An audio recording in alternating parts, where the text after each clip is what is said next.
March 26 ഇന്ന് രാത്രി വൈകിട്ട് ആരംഭിക്കാൻ സാധ്യതയുള്ള മഴ നാളെ വെള്ളിയാഴ്ച രാത്രി വരെ യുഎഇയിലും ഒമാനിലും ശക്തമായി തന്നെ തുടരാമെന്നും നല്ല കാറ്റുണ്ടാകുമെന്നുമുള്ള മുന്നറിയിപ്പ് വന്നുകൊണ്ടിരിക്കുന്ന കൂട്ടത്തിൽ തന്നെ മേഖലയെ മൊത്തം ലോകത്തെ ബാധിച്ചിരിക്കുന്ന യുദ്ധത്തിൻ്റെ 27ാം ദിവസത്തെ കാര്യങ്ങൾ മാർച്ച് 26 എന്തൊക്കെ സംഭവിച്ചു എന്നുള്ളതും പ്രധാനപ്പെട്ട നേതാക്കന്മാരുടെ പ്രഖ്യാപനങ്ങൾ എന്തൊക്കെയാണ് എന്നുള്ളതും നമുക്കൊന്ന് മനസ്സിലാക്കി വരാം. ആദ്യമേ തന്നെ ട്രംപ് പറഞ്ഞിരിക്കുന്നൊരു കാര്യം, അതായത് തിങ്കളാഴ്ച മുതൽ പറഞ്ഞിരുന്നല്ലോ ഒരു 5 ദിവസത്തെ അവധി ഇറാൻ്റെ അതിശക്തമായ ഊർജ കേന്ദ്രങ്ങളെ ആക്രമിക്കുന്നതിൽ നിന്ന് ഒരു 5 ദിവസത്തേക്ക് മാറി നിൽക്കുന്നു, സസ്പെൻഡ് ചെയ്തിരിക്കുന്നു പറഞ്ഞല്ലോ. അത് വെള്ളിയാഴ്ചയാണല്ലോ അവസാനിക്കുന്നത്. ആ സമയത്തെക്കുറിച്ചുള്ള പുതിയൊരു ധാരണ അല്പം മുമ്പ് പുറത്തു വന്നത് എങ്ങനെയാണ്? ചിലപ്പോൾ ആക്രമിച്ചേക്കില്ല, ചിലപ്പോൾ ആക്രമിക്കും. ഇക്കാര്യത്തിൽ ഒരു കടുംപിടുത്തമില്ല എന്ന കാര്യത്തിൽ ഒരു സൂചന ട്രംപ് നൽകിയിരിക്കുന്നതായി ഇപ്പോൾ വൈറ്റ് ഹൗസിൻ്റെ ഭാഗത്തു നിന്നുള്ള റിപ്പോർട്ടുകൾ അന്താരാഷ്ട്ര മാധ്യമങ്ങൾ നൽകുകയാണ്. അതിന് കാരണം അദ്ദേഹം പറയുന്നത്, ഞാനല്ല ഇക്കാര്യം തീരുമാനമെടുക്കാനുള്ളത്. ഒന്ന് വൈസ് പ്രസിഡന്റ് JD വാൻസ്, പിന്നൊന്ന് ഈ മിഡിൽ ഈസ്റ്റിൻ്റെ പ്രതിനിധി വിറ്റ്കോഫ്, പിന്നൊന്ന് മരുമകൻ കുഷ്നർ. ഈ 3 ആളുകളും ഒരു തീരുമാനം പറഞ്ഞാൽ ആക്രമണം എനർജി കേന്ദ്രങ്ങളിൽ നടത്തണോ വേണ്ടയോ എന്ന കാര്യത്തിൽ താൻ തീരുമാനം പറയും എന്ന് പറഞ്ഞ് അല്പം ഒന്ന് ഒഴിഞ്ഞു നിൽക്കുന്ന ട്രംപിനെയാണ് ഇപ്പോൾ കാണുന്നതെന്ന് അന്താരാഷ്ട്ര മാധ്യമങ്ങൾ റിപ്പോർട്ട് ചെയ്യുകയാണ്.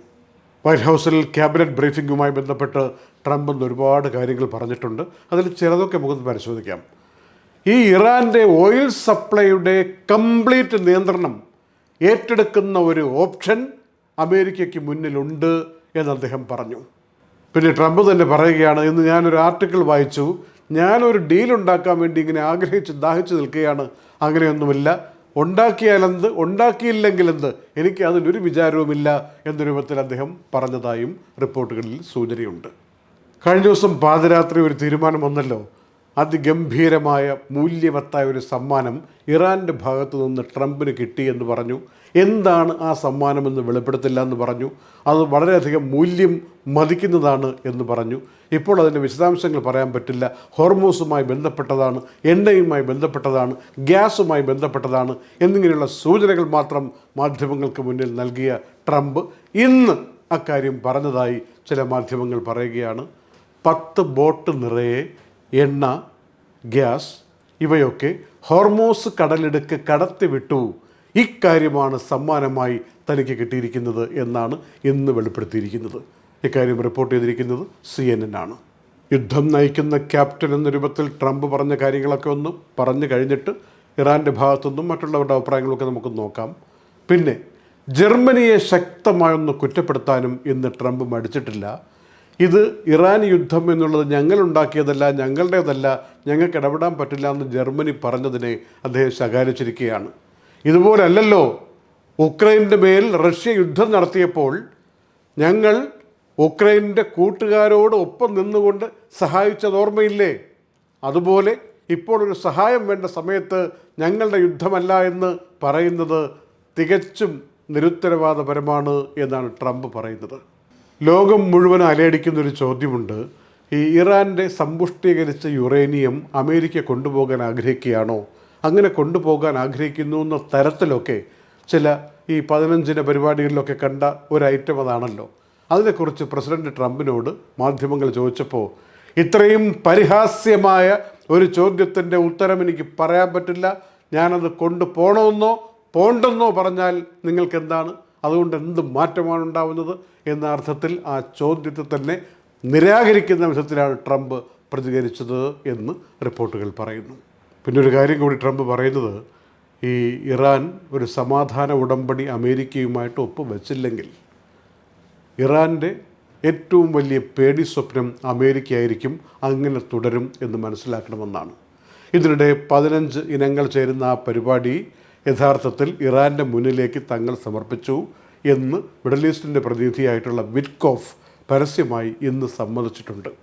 കൊടുത്തോ കൊടുത്തില്ലയോ, പാകിസ്ഥാനെ ഏൽപ്പിച്ചോ, പാകിസ്ഥാൻ ഇറാനെ ഏൽപ്പിച്ചോ, മധ്യസ്ഥ ചർച്ച നടക്കുന്നുണ്ടോ, നടക്കുമോ, ആരൊക്കെ പങ്കെടുക്കും, ഇത്തരം കാര്യങ്ങളിലൊക്കെ ഒരുപാട് ആശയക്കുഴപ്പം നിലനിൽക്കുന്ന സാഹചര്യത്തിൽ വിറ്റ്കോഫ് മുന്നോട്ട് വന്ന് പറഞ്ഞിട്ടുണ്ട്, അത്തരമൊരു ചർച്ചയ്ക്ക് വേണ്ടിയുള്ള മുന്നൊരുക്കത്തിൻ്റെ ഭാഗമായി 15 നിർദ്ദേശങ്ങൾ ഇറാന് കൊടുത്തിട്ടുണ്ട് എന്നുള്ള കാര്യം വാസ്തവം തന്നെ എന്ന് സമ്മതിച്ചിട്ടുണ്ട്. അല്ല, ഈ യുദ്ധം തീരുന്ന വിധത്തിൽ, അടുത്തെങ്ങാനും തീരുന്ന വിധത്തിൽ ഒരു സമാധാന ഉടമ്പടിയോ വെടിനിർത്തലോ ഉണ്ടാകുമോ? ലോകം മുഴുവനുള്ള ആളുകൾ ചോദിക്കുന്ന ചോദ്യമാണ്. കാരണം യുദ്ധത്തിൽ നേരിട്ട് പങ്കെടുക്കാത്ത ഒരുപാട് രാജ്യങ്ങളും ജനതയും വിലക്കയറ്റം കൊണ്ട് പൊറുതിമുട്ടുകയാണ്. ഇനി പെട്രോളും ഡീസലും ഗ്യാസും ഒന്നും കിട്ടാതെ കണ്ട് ബുദ്ധിമുട്ടും എന്ന രീതിയിൽ അവർ ആശങ്കയിൽ കഴിയുകയാണ്. ഈ സമയത്ത് നമ്മുടെ എല്ലാവരുടെയും ചോദ്യമാണ്, ഇത് ഈ ആഴ്ച തീരുമോ, അടുത്ത ആഴ്ച തീരുമോ, ഈ അടുത്തെങ്ങാനും തീരുന്ന ലക്ഷണമുണ്ടോ, നമുക്ക് സമാധാനത്തിലേക്ക്, പഴയ ജീവിതത്തിലേക്ക് തിരിച്ചു വരാൻ പറ്റുമോ? ഈ ചോദ്യമാണല്ലോ എല്ലായിടത്തും ഉള്ളത്. അതിൻ്റെ മറുപടി എന്നോണം ട്രംപ് ഇന്ന് കൂട്ടത്തിൽ വൈറ്റ് ഹൗസിൽ പറഞ്ഞൊരു കാര്യമുണ്ട്.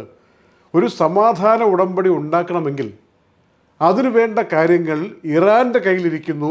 ഇറാൻ അത് അമേരിക്കയെ കൺവിൻസ് ചെയ്യണം, അല്ലെങ്കിൽ പ്രശ്നമാണ്. ഞങ്ങൾക്ക് മനസ്സിലാകണം എന്താണ് ഇറാൻ മുന്നോട്ട് വയ്ക്കാൻ പോകുന്ന കാര്യമെന്ന്. അല്ലാതെ ഞങ്ങൾ അങ്ങോട്ട് പോയിട്ട് ദാഹിച്ച് നിൽക്കുകയല്ല എന്നാണ് ട്രംപ് ഇപ്പോൾ പറയുന്നത്.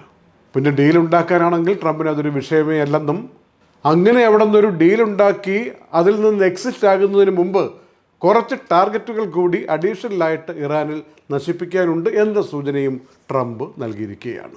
സമ്മാനത്തിൻ്റെ കാര്യം പറഞ്ഞതുപോലെ ആളുകൾക്ക് പെട്ടെന്ന് മനസ്സിലാകാത്തൊരു കാര്യം കൂടി ട്രംപ് പറഞ്ഞത് വാർത്തകളിൽ ലോകം മുഴുവനും ഒരു വലിയ ചർച്ചാ വിഷയമായി വന്നത് ഓർമ്മിക്കുന്നുണ്ടോ?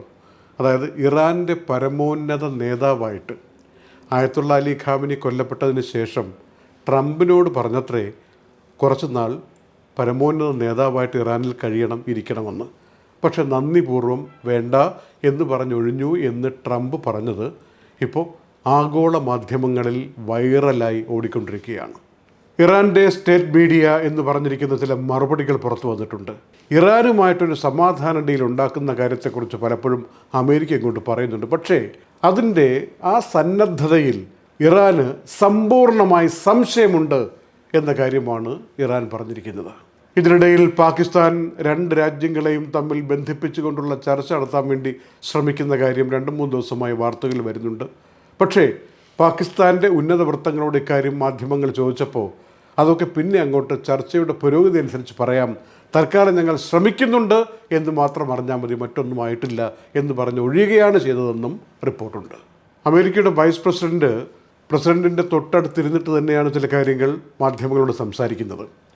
ഫെബ്രുവരി മാസം ഇറാൻ ഉണ്ടായിരുന്ന നാവിക ശക്തി ഇപ്പോഴില്ല എന്ന രൂപത്തിൽ ആശ്വാസം പങ്കുവെക്കുകയാണ് വൈസ് പ്രസിഡൻ്റായ JD വാൻസ്. ഇറാൻ്റെ കൺവെൻഷണൽ മിലിറ്ററി ശക്തി കുറഞ്ഞിരിക്കുന്നുവെന്ന വാചകമാണ് അദ്ദേഹം പറഞ്ഞിരിക്കുന്നത്. UN വേദിയിൽ പലപ്പോഴും ഇറാനു വേണ്ടി സംസാരിക്കുന്ന പ്രതിനിധി പറഞ്ഞിരിക്കുന്ന ഒരു പ്രധാനപ്പെട്ട കാര്യം ഇന്ന് വാർത്തകളിൽ സ്ഥാനം പിടിച്ചിരിക്കുന്നു. യഥാർത്ഥത്തിൽ ഈ യുദ്ധത്തിൽ ഇറാൻ വിജയിച്ചു കൊണ്ടുവരികയാണ്.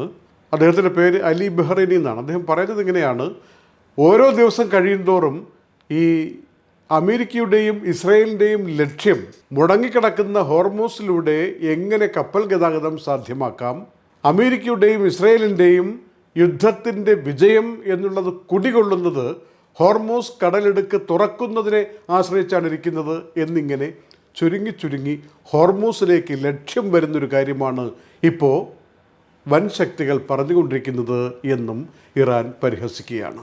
അമേരിക്കയുടെ പ്രതിരോധ സെക്രട്ടറി ഹെഗ്സത്ത് മാധ്യമങ്ങളിൽ ഇപ്പോൾ സ്ഥിരം സംസാരിച്ച് ആഗോള ശ്രദ്ധ പിടിച്ചു പറ്റിയിരിക്കുകയാണ്. അദ്ദേഹം പറയുന്നത് ഇറാഖിനെതിരെ അമേരിക്ക പണ്ട് യുദ്ധം ചെയ്തതുപോലല്ല, ഇതിപ്പോൾ വളരെ പെട്ടെന്ന് തന്നെ അമേരിക്ക വിജയിച്ചു കൊണ്ടിരിക്കുന്നൊരു യുദ്ധമായി മാറിക്കഴിഞ്ഞു എന്നാണ്. അതിന് ഇറാൻ കൊടുത്തിരിക്കുന്ന മറുപടി, എല്ലാ അഭ്യാസങ്ങളും നോക്കിയിട്ടും വിജയിക്കാതെ കരയുദ്ധത്തിന് വേണ്ടി തയ്യാറെടുക്കുന്നു എന്നാണ് മനസ്സിലാക്കാൻ കഴിയുന്നത് അമേരിക്ക.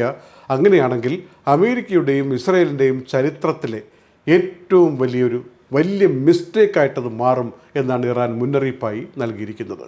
അതിന് മറുപടിയായി ഹെഗ്സത്ത് പറയുന്നത്, മോഡേൺ ആയിട്ടുള്ളൊരു മിലിറ്ററി ഇറാൻ ഉണ്ട് എന്നുള്ള ശരി തന്നെയാണ്, പക്ഷേ ഓരോ ദിവസം കഴിയുന്തോറും അത് നിർവീര്യമായിക്കൊണ്ടിരിക്കുകയും ഇത്രയും പെട്ടെന്നും ഇത്രയും ഫലപ്രദമായും ഒരു മിലിറ്ററി സേന നിർവീര്യമാക്കപ്പെടുന്നത് ആഗോള ചരിത്രത്തിൽ ആദ്യമാണെന്നും അമേരിക്കയുടെ പ്രതിരോധ സെക്രട്ടറി അവകാശപ്പെടുകയാണ്. ഇറാൻ്റെ തലസ്ഥാനമായ ടെഹ്റാനിൽ ഇന്ന് വലിയ സ്ഫോടന ശബ്ദങ്ങൾ കേട്ടുവെന്നാണ് പ്രാദേശിക മാധ്യമങ്ങളും റിപ്പോർട്ട് ചെയ്യുന്നത്. അതേസമയം ഇസ്രയേലിലും പലയിടങ്ങളിലും ആക്രമണമുണ്ടായി എന്ന് CNN, BBC അടക്കമുള്ള മാധ്യമങ്ങളും റിപ്പോർട്ട് ചെയ്യുന്നു. അങ്ങോട്ടും ഇങ്ങോട്ടും അതിശക്തമായിട്ടുള്ള പോരാട്ടം തുടരുക തന്നെയാണ്. ഇതിനിടയിൽ ഇറാൻ്റെ നാവികസേനാ കമാൻഡർ അലി റേസ തങ്സരി കൊല്ലപ്പെട്ടു എന്ന റിപ്പോർട്ടും വരികയാണ് ഇസ്രയേലിൻ്റെ ഭാഗത്തു നിന്ന്. തങ്സരി മാത്രമല്ല ഇറാൻ നേവിയുടെ ഇൻ്റലിജൻസിൻ്റെ മേധാവിയായ ബഹ്നാം റസായി കൂടി കൊല്ലപ്പെട്ടു. അദ്ദേഹമാണ് ഈ ഹോർമൂസ് കടലിടുക്കുമായി ബന്ധപ്പെട്ട കാര്യങ്ങളൊക്കെ നിയന്ത്രിച്ചിരുന്നത്, പ്രത്യേകിച്ച് ഇൻ്റലിജൻസ് വാർത്തകളൊക്കെ കൈകാര്യം ചെയ്തിരുന്നത്. അദ്ദേഹം കൊല്ലപ്പെട്ടു എന്ന് ഇസ്രയേൽ പറയുകയാണ്. എന്നാൽ നോർത്തേൺ ഇസ്രയേലിൽ ഒരു കാറിലിരിക്കുകയായിരുന്ന ഒരു ഇസ്രയേലി പൗരൻ ഹിസ്ബുള്ള നടത്തിയ ആക്രമണത്തിൽ തത്സമയം മരണമടഞ്ഞു എന്ന മറ്റൊരു റിപ്പോർട്ടും ഇസ്രയേലി ഉദ്യോഗസ്ഥരെ ഉദ്ധരിച്ചുകൊണ്ട് CNN അറിയിക്കുകയാണ്. ഇതിനിടയിൽ നാടകീയമായി ഈജിപ്തിൻ്റെ വിദേശകാര്യമന്ത്രി ബദർ അബ്ദുലാത്തി ഇന്ന് ലെബനോനിലെത്തി. എന്തിനാണ് എത്തിയിരിക്കുന്നത്? ലെബനോൻ്റെ പ്രധാനമന്ത്രിയുമായിട്ട് സംസാരിക്കണം, മാത്രമല്ല പ്രധാനപ്പെട്ട ചില കാര്യങ്ങൾ മാധ്യമങ്ങളോട് പറഞ്ഞു. യഥാർത്ഥത്തിൽ അമേരിക്കയും ഇസ്രയേലും ഇറാനും ഈ മൂന്ന് കൂട്ടരും സമാധാനം ദാഹിച്ച് ആഗ്രഹിച്ചിരിക്കുകയാണ്. പക്ഷേ ചർച്ച ഒരിടത്തും എത്തിയിട്ടില്ല. ചില ആരംഭ പ്രവർത്തനങ്ങൾ നടക്കുന്നു എന്നല്ലാതെ ഒരു ഘട്ടവും കടന്നു പോയിട്ടില്ല എന്ന് ഞങ്ങൾ മനസ്സിലാക്കുന്നതായി ഈജിപ്തിൻ്റെ മന്ത്രി അറിയിച്ചു. അമേരിക്കയിൽ നിന്ന് കൂടുതൽ സൈനികർ കരയുദ്ധത്തിന് തയ്യാറെടുക്കുന്നു എന്ന രീതിയിൽ മേഖലയിലേക്ക് വന്നുകൊണ്ടിരിക്കുന്നതാണല്ലോ കഴിഞ്ഞ ദിവസങ്ങളിലൊക്കെ പറഞ്ഞത്. അവർ എത്തിക്കൊണ്ടിരിക്കുന്നു എന്ന അറിയിപ്പ് പല ഭാഗത്തുനിന്നും വന്നുകൊണ്ടിരിക്കുന്നു. എന്നാൽ ഖാർഗ് ഐലൻഡ് എന്ന് പറയുന്നത് ഇറാൻ്റെ ജീവനാഡിയാണ്. അവിടെ എന്തെങ്കിലും കരയുദ്ധത്തിന് വേണ്ടി വിമാനങ്ങളിൽ വന്നിറങ്ങിയിട്ട് യുദ്ധം ആരംഭിച്ചാൽ അത് അമേരിക്കയുടെ ചരിത്രത്തിലെ ഏറ്റവും വലിയ വെല്ലുവിളി, ഏറ്റവും വലിയ മിസ്റ്റേക്ക്, ഏറ്റവും വലിയ തിരിച്ചടി ഒക്കെയായി മാറുമെന്ന് ഇറാൻ ശക്തമായ മുന്നറിയിപ്പ് നൽകിയിരിക്കുന്ന ഒരു രംഗമാണ് മാർച്ച് 26 ഇന്ന് വ്യാഴാഴ്ച നമ്മൾ അറിയുന്നത്. ഇന്ന് വെളുപ്പിന് നമ്മൾ കേട്ട വാർത്ത, UAE ഇറാൻ പായിച്ച മിസൈലുകൾ അതിനെ ശക്തമായി ഫലപ്രദമായി പ്രതിരോധിച്ച UAE ആ ഇൻ്റർസെപ്റ്റ് ചെയ്തപ്പോൾ അതിൻ്റെ കഷ്ണങ്ങൾ വന്നു വീണ് അബുദാബി സ്വൈഹാൻ റോഡിൽ ആളുകൾക്ക് മേൽ പതിച്ചു. ഒരു ഇന്ത്യക്കാരനും ഒരു പാകിസ്ഥാൻ സ്വദേശിയും മരണമടഞ്ഞു. 3 പേർക്ക് പരിക്ക് പറ്റി. നിരവധി വാഹനങ്ങൾക്കും ആ അവശിഷ്ടങ്ങൾ വീണ് കേടുപാടുകൾ പറ്റി എന്ന രൂപത്തിൽ വാർത്ത വരികയാണ്. അബുദാബിയിലെ ഇന്ത്യൻ എംബസി മരണമടഞ്ഞ ഇന്ത്യക്കാരനോടുള്ള ആദരസൂചകമായി അനുശോചനം ഔപചാരികമായി തന്നെ അറിയിക്കുകയും ദുഃഖം പ്രകടിപ്പിക്കുകയും ചെയ്തു. ഇന്ന് 15 ബാലിസ്റ്റിക് മിസൈലുകളും 11 ഡ്രോണുകളും UAE വരികയും അതിനെ നിർവീര്യമാക്കാൻ കഴിയുകയും ആയിരുന്നു എന്നാണ് റിപ്പോർട്ട്. മൊത്തത്തിൽ 372 ബാലിസ്റ്റിക് മിസൈലുകളും 15 ക്രൂയിസ് മിസൈലുകളും ഈ യുദ്ധം ആരംഭിച്ച ശേഷം ഇതുവരെയുള്ള കണക്കാണ് ഈ പറയുന്നത്. 1826 ഡ്രോണുകളും മേഖലയിലേക്ക് വരികയും UAE അതിനെ നിർവീര്യമാക്കുകയും ചെയ്തുവെന്ന് മിനിസ്ട്രി ഓഫ് ഡിഫൻസിൻ്റെ ഔദ്യോഗിക അറിയിപ്പിൽ പറയുകയാണ്. ആദ്യം സൂചിപ്പിച്ച മഴയുമായി ബന്ധപ്പെട്ട അറിയിപ്പ് വളരെ പ്രാധാന്യത്തിൽ ശ്രദ്ധിക്കേണ്ടതും വേണ്ടപ്പെട്ടവരെയൊക്കെ അറിയിക്കേണ്ടതും. ഇന്നിപ്പോൾ പാതിരാത്രി എന്നാണ് ഈ വിവിധ ഏജൻസികളുടെയൊക്കെ കാലാവസ്ഥാ നിരീക്ഷണ റിപ്പോർട്ട് പറയുന്നത്. ന്യൂനമർദ്ദം ശക്തമാവുകയും മഴ പെയ്യാൻ തുടങ്ങുകയും ചെയ്യുമെന്നും ആ മഴ നാളെ രാത്രി 10 മണി വരെ, അതായത് വെള്ളിയാഴ്ച രാത്രി മാർച്ച് 27 രാത്രി 10 മണി വരെ നീണ്ടു നിൽക്കാനുള്ള സാധ്യതയുണ്ടെന്നുമാണ് പറയുന്നത്. അപ്പോൾ ആ സമയത്ത് പ്രത്യേക ജാഗ്രത പാലിക്കണം. ഇതിനകത്ത് തന്നെ ഇപ്പോൾ റാസൽ ഖൈമയൊക്കെ കൂടുതൽ മഴ പ്രതീക്ഷിച്ചുകൊണ്ട് ഗവൺമെൻറ് ജീവനക്കാർക്ക് നാളെ വെള്ളിയാഴ്ച വർക്ക് അറ്റ് ഹോം ചെയ്യാനുള്ള ഒരു അനുമതി കൊടുത്തിരിക്കുകയാണ്. ദുബായിൽ നിന്ന് ഷാർജയിലേക്കും അജ്മാനിലേക്കുമുള്ള ബസ് സർവീസുകൾ തൽക്കാലത്തേക്ക് ഈ മഴയ്ക്കൊരു ശമനമുണ്ടാകുന്നതുവരെ നിർത്തിവച്ചിരിക്കുകയാണ്. UAE പല ഭാഗത്തും ഇപ്പോൾ അബുദാബി ദഫ്ര, അബുദാബി അലൈൻ മേഖലയിലൂടെ മഴ ശക്തമാകുമെന്നും ചിലയിടങ്ങളിൽ ആലിപ്പഴ വർഷമുണ്ടാകുമെന്നും ഇടിമിന്നലോടൊപ്പമായിരിക്കും മഴ ഉണ്ടാവുകയെന്നും ശക്തമായ കാറ്റ് വീശുമെന്നും പറയുന്നു. ഒരു ലൈൻ അങ്ങനെ പറയുമ്പോൾ മറ്റേ ലൈൻ പറയുന്നത് Abu Dhabi, Dubai, Sharjah, Ajman, Umm al Quwain, Ras al Khaimah, Fujairah എന്നിവിടങ്ങളിലേക്ക് മഴ ശക്തമായി വരുമെന്നാണ്.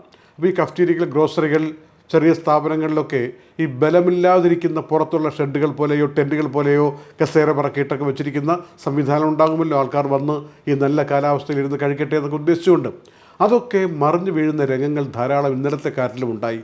ഇന്നലെ ശക്തമായ കാറ്റായിരുന്നു. ഇന്ന് രാത്രിയോടുകൂടി കാറ്റ് ശക്തമായത് പലരും അനുഭവിച്ചിട്ടുണ്ടാവും. ഉച്ചയ്ക്ക് ശേഷം മഴ പെയ്തെങ്കിലും അതിനുശേഷം നല്ല വെയിലുണ്ടാവുകയും ചൂട് അന്തരീക്ഷത്തിലേക്ക് വരികയും ചെയ്തു. അപ്പോൾ പ്രധാനമായിട്ട് ശ്രദ്ധിക്കേണ്ടത്, ഒന്ന്, നാളെ നല്ല തണുപ്പായിരിക്കാൻ സാധ്യതയുണ്ട്. ഇൻ്റർവെല്ലുള്ള മഴയായിരിക്കും എന്നാണ്. ഒരു 5-10 മിനിറ്റ് പെയ്തിട്ട് നിൽക്കും, നമ്മൾ വിചാരിക്കും മഴ കഴിഞ്ഞു എന്ന്. പക്ഷേ വീണ്ടും കുറച്ച് കഴിയുമ്പോൾ മഴ പെയ്യാനുള്ള സാധ്യതയിലേക്ക് പോകുന്ന അന്തരീക്ഷമായിരിക്കും വെള്ളിയാഴ്ച ഉണ്ടാവുക എന്ന കാര്യം സൂചിപ്പിച്ചിട്ടുണ്ട്. ഷാർജയിൽ മുൻകരുതൽ എന്ന രൂപത്തിൽ പല റോഡുകളും ഇപ്പോൾ തന്നെ ക്ലോസ് ചെയ്തിരിക്കുകയാണ്. അതുപോലെ ഷാർജ ദെയ്ദ് ഭാഗത്തേക്കൊക്കെ പോകുന്നവർ ഏതൊക്കെ റോഡുകളുണ്ട് ഇല്ല എന്ന് മനസ്സിലാക്കിയിട്ട് ട്രാഫിക്കിനെ ബാധിക്കാൻ സാധ്യതയുള്ള പല റോഡുകളെക്കുറിച്ചും പറയുന്നു. റാസൽ ഹൈമ മനാമ റോഡ്, ദെയ്ദിൽ നിന്ന് മസാഫിയിലേക്കുള്ള റോഡ്, ഇവിടെയൊക്കെ ട്രാഫിക് തടസ്സങ്ങൾ ഉണ്ടാകാനുള്ള സാധ്യത മുന്നിൽ കാണണം. ഒരു മുന്നറിയിപ്പ് കൂടി നൽകുന്നത് ഔദ്യോഗിക കേന്ദ്രങ്ങൾ നൽകുന്നത് ഈ ഫുഡ് ട്രക്ക് ബിസിനസ്സൊക്കെ ഉണ്ടല്ലോ, പലയിടങ്ങളിലും ഈ ഫുഡ് ട്രക്ക് നിർത്തിയിരിക്കുമ്പോൾ അവിടെ ഇലക്ട്രിക് കണക്ഷനൊക്കെ കറക്റ്റാണോ എന്നുള്ള പരിശോധിക്കണം. വെള്ളം വന്ന് ഇരച്ച് കയറുന്നിടത്ത് ഇലക്ട്രിക്കലുമായിട്ടുള്ള കണക്ഷൻ വരാതിരിക്കാൻ ശ്രമിക്കണം. നല്ല കാറ്റും മഴയുള്ള പ്രവർത്തിപ്പിക്കരുത്. പിന്നെ ഈ ഫുഡിൻ്റെ സ്റ്റോറേജൊക്കെ വളരെ കൃത്യമായിട്ട് തന്നെയാണോ വെച്ചിരിക്കുന്നത് എന്ന കാര്യം നടത്തിപ്പുകാർ ഉറപ്പുവരുത്തണം. ഇതൊക്കെ ഔപചാരികമായിട്ട് പറഞ്ഞിരിക്കുന്ന കാര്യങ്ങളാണ്. ഒമാനിലും നാളെ രാത്രി വൈകുന്നതുവരെ, വെള്ളിയാഴ്ച രാത്രി വൈകുന്നതുവരെ ശക്തമായ മഴയ്ക്കുള്ള സാധ്യതകൾ വിവിധ ഗവർണറേറ്റുകളിൽ പ്രഖ്യാപിച്ചിട്ടുണ്ട്. അത് ഇപ്പോൾ കസബ് ഭാഗത്താണെങ്കിൽ UAE ചേർന്ന് കിടക്കുന്ന കസബ് മുസന്തം ഭാഗത്തൊക്കെ ഒരു ഒമാനി വനിത ഒഴുക്കിൽപ്പെട്ട് മരിച്ചത്, ബർക്കയിൽ മലയാളികളടക്കമുള്ളവർ വെള്ളക്കെട്ടിൽ വീണ് മരിച്ചുപോയത്, പിന്നെ ഇന്ന് ദാഖിലിയ ഭാഗത്ത് മാന എന്ന് പറയുന്ന സ്ഥലത്ത് ഒരു സ്വദേശി പൗരൻ ഒമാനിൽ വാഹനത്തിനുള്ളിലിരുന്ന് കുറച്ചങ്ങോട്ട് നീങ്ങിപ്പോയി, വെള്ളക്കെട്ടിലായിപ്പോയി, എന്നിട്ട് അദ്ദേഹം മരിച്ച നിലയിലാണ് പിന്നെ കാണപ്പെട്ടത്. ഇങ്ങനെയുള്ള സംഭവങ്ങളൊക്കെ പുതുതായിട്ട് റിപ്പോർട്ട് വരുന്നു. ഒരുപാട് ദുരിതാശ്വാസ ക്യാമ്പുകൾ വളരെ സജീവമായിട്ട് ഒമാനിൽ പ്രവർത്തനം ആരംഭിച്ചിട്ടുണ്ട്. പലയിടങ്ങളിലേക്കും ആളുകളെ കൊണ്ടുവരാൻ തുടങ്ങി. പലയിടങ്ങളിലും സർവ്വ സജ്ജീകരണങ്ങളും ഒരുക്കി എന്തെങ്കിലും ബുദ്ധിമുട്ടുണ്ടെങ്കിൽ വരൂ എന്ന് പറഞ്ഞുകൊണ്ട് തയ്യാറായിരിക്കുന്ന അന്തരീക്ഷമാണ്. ഒമാനിൽ ശക്തി കൂടിയ മഴയ്ക്ക് കാരണമായി പറയുന്നത് സ്വാഭാവികമായിട്ടും നമുക്കറിയാം, അറബിക്കടലിൽ ന്യൂനമർദ്ദം ഉണ്ടാകുമ്പോൾ അത് ആദ്യം പ്രവേശിക്കാൻ സാധ്യത എന്ന് പറയുന്നത് ഒമാൻ്റെ സൗത്തിലൂടെയാണ്. അത് സലാലയാകാം, അൽ ദുഖം എന്ന് പറഞ്ഞ സ്ഥലമാവാം, സൂറിൻ്റെ ഒരു ഭാഗമാവാം. പിന്നീട് അങ്ങോട്ട് ഒമാൻ ഉൾക്കടലിലേക്ക് പ്രവേശിക്കുമ്പോൾ മസ്കറ്റും സുഹാറും ഒക്കെ കടന്നു വരാം. ബാക്കി പിന്നെ UAE ബാധിക്കാം. അങ്ങനെയുള്ളൊരു ജിയോഗ്രഫി ഉള്ളപ്പോൾ ഈ 2 രാജ്യങ്ങളും പ്രത്യേകം ശ്രദ്ധിക്കണം. എന്നാൽ മറ്റ് ഗൾഫ് രാജ്യങ്ങളിലും മഴ പെയ്തതായി അവിടുത്തെ സഹോദരങ്ങൾ ഞങ്ങളെ അറിയിച്ചിട്ടുണ്ട്. ഇത്ര കണ്ട് കഠിനമല്ലെങ്കിലും അവരൊക്കെയും ശ്രദ്ധിക്കേണ്ട കാര്യമുണ്ടെന്ന് സന്ദർഭവശാൽ ഓർമ്മിപ്പിച്ചുകൊണ്ട്, സമാധാനം എല്ലാ അർത്ഥത്തിലും പ്രകൃതിയുടെ ക്ഷോഭവുമായി ബന്ധപ്പെട്ട വിഷയങ്ങളിലാണെങ്കിലും മനുഷ്യൻ ഉണ്ടാക്കി വയ്ക്കുന്ന യുദ്ധത്തിൻ്റെ പ്രശ്നങ്ങൾ കൊണ്ടുള്ള വിഷയത്തിലാണെങ്കിലും സമാധാനം കൈവരട്ടെ എന്ന് ആത്മാർത്ഥമായി പ്രാർത്ഥിച്ചുകൊണ്ട് മാർച്ച് 26 ഈ വ്യാഴം രാത്രിയിലെ നൈറ്റ് അപ്ഡേറ്റ്സും സമാപിക്കുന്നു. നന്ദി. Night Updates supported by Hashim Hypermarket, Kalyan Jewellers, Lulu, Partha Signature Abu Shagara Sharjah, Arin Bakers, eLessons.net, Fira Foods, Dhanvantari Ayurveda, Al-Sud Cargo, Gold Star Rent-A-Car, Dr. Rasina's Ayurvedic Clinic, Ain Golden Diamonds, Choco World, Vintage Lux Real Estate, India GCC Business Lounge.